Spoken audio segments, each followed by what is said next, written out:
O volume de informações que chega até você diariamente é incalculável. E a produção de conteúdo tem sofrido grandes transformações com as novas tecnologias.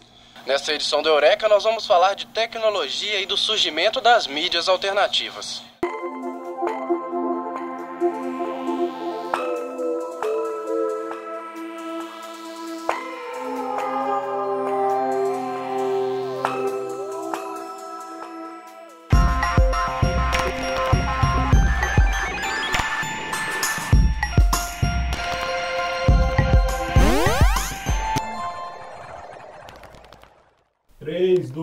Gravando. O Hipótese deste mês irá falar sobre os escritores e suas terras. Este aparato todo aqui ainda é utilizado pelas mídias tradicionais. Mas quem usa só a câmera do celular, por exemplo, pode ter tantos seguidores quanto os veículos tradicionais.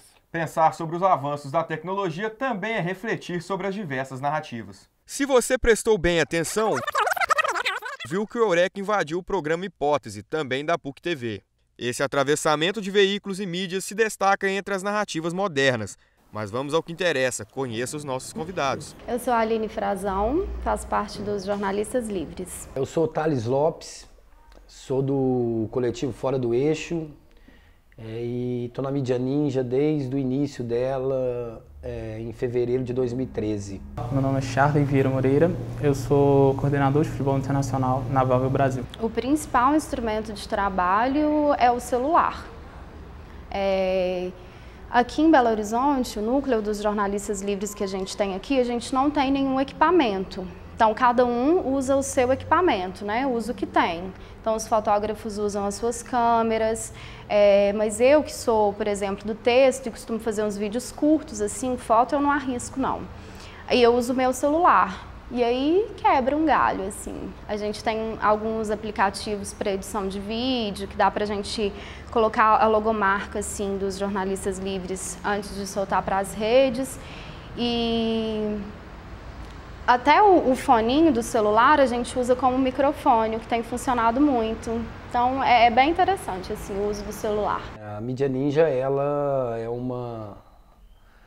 uma mídia que trabalha especificamente as redes sociais, né? Então a primeira coisa que propiciou o surgimento e o trabalho da Mídia Ninja é a internet, né? O desenvolvimento da internet foi um elemento fundamental, né? Para além disso, né, a gente usa muito smartphone, trabalhamos com as câmeras digitais, né, tanto para o trabalho de fotografia, que também é um cartão de visita forte da Mídia Ninja, quanto para edição de vídeo. Computador, PC, desktop, notebook, celular e quando você vai fazer uma cobertura em loco, um bloco de notas e uma caneta. É fato. Estamos presenciando um momento onde veículos alternativos de informação ganham voz em um meio tradicionalmente dominado por grandes grupos da mídia. O fácil acesso à rede e aos dispositivos tecnológicos possibilitam o fenômeno em escala global. É uma tendência mundial, eu imagino que seja um caminho natural, porque você vê os custos, por exemplo, de uma redação, eles são muito altos. E quando você pulveriza isso para pessoas independentes ou pequenos grupos que não têm necessariamente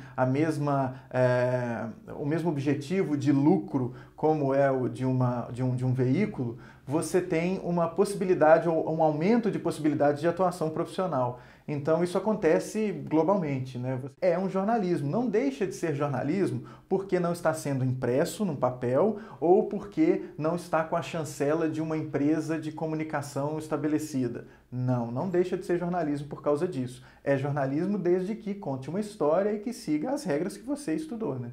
Trazendo a possibilidade de fazer jornalismo com baixo custo, as novas tecnologias têm colocado em xeque os modelos tradicionais. A gente vê algumas coisas que acontecem, algumas histórias que são aceitas ou adotadas ou que efervescem, né, que aparecem nas plataformas digitais e que não necessariamente apareceriam na mídia tradicional ou na mídia de massa, elas acabam aparecendo por causa da pressão social. As pessoas estão vendo e conversando sobre isso nas plataformas digitais e isso acaba forçando a mídia de massa a adotar uma postura e falar, bom, eles estão conversando isso lá, a população está conversando isso, é melhor que a gente trabalhe esse assunto também. A gente tem um modelo, né, de fazer jornalismo industrial do século XX que era um modelo oneroso, de alto custo. É só a gente visitar aqui a sede do Diários Associados, onde tem o Estado de Minas, que você vai ver que é um prédio enorme, com centenas de funcionários,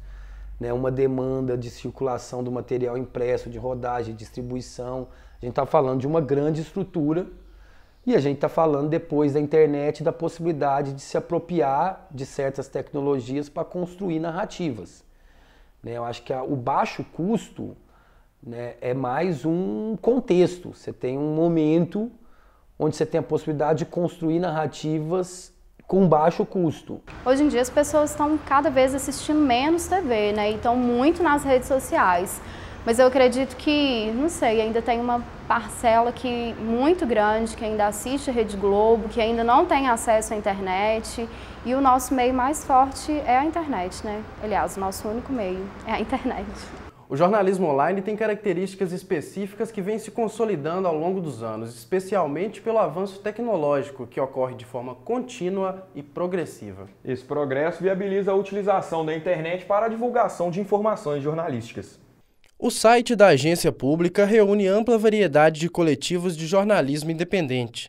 Lá está o Infamazônia, com dados e notícias da maior floresta tropical do mundo, e o Nexo, um jornal que promete explicações precisas e interpretações equilibradas dos principais fatos. E é nesta mesma pegada de jornalismo independente e colaborativo que o site espanhol Vável foi pensado. Com colaboradores também no Brasil, o veículo concentra a produção no ambiente virtual. A Vável é um site colaborativo, chegou ao Brasil em 2012, mas foi criada em 2008 na Espanha pelo Javier Robles, que é o dono do site. Foi criando filiais em vários países e chegou ao Brasil. É uma redação online. A popularização da internet, né, mais pessoas tendo acesso, isso é uma questão muito importante, e os custos envolvidos para a produção de material. Então você tem equipamento muito mais barato, você tem os processos para disseminação de informação na internet, eles estão ficando mais simples e mais baratos, e isso permite que muito mais pessoas produzam conteúdo e disseminem informações nas plataformas digitais. A internet democratizou, né? Antes a gente não tinha lugar para postar um texto, alguma coisa assim, né? Hoje com a blogosfera, por exemplo, o próprio Facebook tem um alcance muito grande. Com a atuação em cidades do Brasil e no exterior, o Mídia Ninja vem ganhando destaque principalmente em coberturas políticas. Promovendo transmissões em tempo real, o grupo geralmente utiliza apenas as câmeras dos próprios celulares. Hoje, a rede conta com quase 1 milhão de seguidores e continua apresentando um alto crescimento. A gente está falando de uma rede que ela é distribuída, né? E ela tem atuação quase que no mundo todo hoje, né? E uma rede colaborativa. Nós temos chats, né? Os chats das frentes e os chats da editoria, onde as pautas são debatidas em tempo real. Temos o nosso inbox, né? Onde diariamente chegam mais de 1000 mensagens de pessoas que estão produzindo conteúdo, que estão acompanhando. Então tem uma manifestação contra o golpe na Austrália, que a gente nem sabia que ia acontecer, mas ela chega no inbox do Ninja, já com texto, já com vídeo, e a gente sobe esse conteúdo. Então a rede também ela tem essa coisa dela estar recebendo muito, a gente está aberto para sugestões de pauta permanentemente. O Mídia Ninja nasceu em 2013 e logo nos primeiros meses, a cobertura feita na manifestação daquele ano ganhou notoriedade nas redes sociais. Estamos aqui ao vivo. A gente acabou de presenciar aí a explosão. Importante também testemunhar uma coisa aqui. Tem um fato que é claro. A grande mídia, o grande jornalismo, o jornalismo das grandes redações, dos grandes veículos, não dá conta de receber os jornalistas que são formados hoje. A realidade é, a cada semana a gente escuta processos de demissão de funcionários nesses grandes veículos, os chamados passaralhos. A Mídia Ninja nasceu de um texto onde foi um texto com vocação para os jornalistas, porque ela tinha acabado de ter um grande passaralho na cidade de São Paulo, na Folha do Estado, né, que mandaram dezenas de jornalistas embora.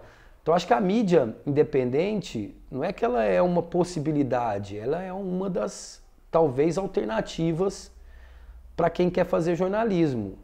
As novas formas de fazer jornalismo abrem portas para profissionais que enfrentam dificuldades para conseguirem uma brecha no mercado de trabalho. Pelo menos é o que pensa este estudante de jornalismo que mandou um vídeo pra gente. As mídias alternativas entram, como o próprio nome diz, como uma maneira alternativa para os veículos tradicionais de comunicação e de jornalismo, de uma forma interessante de se pensar como elas dão uma certa oportunidade de emprego e ao mesmo tempo aumentam a liberdade de expressão em geral. Os formatos dos veículos tradicionais também vêm sofrendo transformações. E cada vez mais a internet vem sendo um meio importante de interação e trabalho. O conteúdo produzido pelas afiliadas, ele era enviado às vezes por fita, agora tudo mudou. A gente tem o FTP, né, que é o File Transfer Protocol, que é a forma de protocolo de transferência de arquivo, que é uma rede que usa a internet para transmitir dados e áudio e vídeo.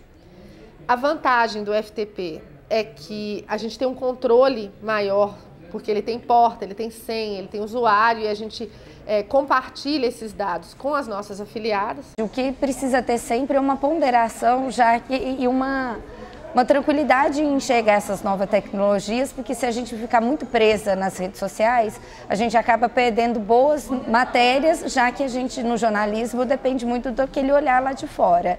Então elas facilitaram muito, agilizaram muito o nosso trabalho na busca pelos personagens, mas a gente não pode jamais ficar refém delas para deixar de lado alguma parte importante, como na rua, um olhar de uma pessoa mais experiente que não está nas redes sociais.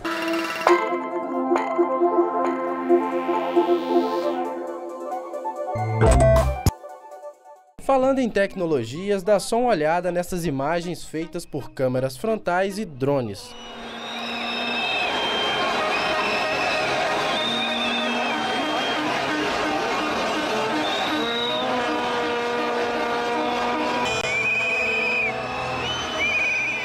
Uma forma mais fácil e econômica de produzir tomadas aéreas sem o uso de aeronaves. Se você quiser se aventurar e mandar pra gente um vídeo com sugestões, basta acessar as nossas redes sociais. Esta edição do Eureka termina aqui e eu aproveito para me despedir. Muito obrigado a toda a equipe da PUC TV. Tchau, tchau. Até a próxima.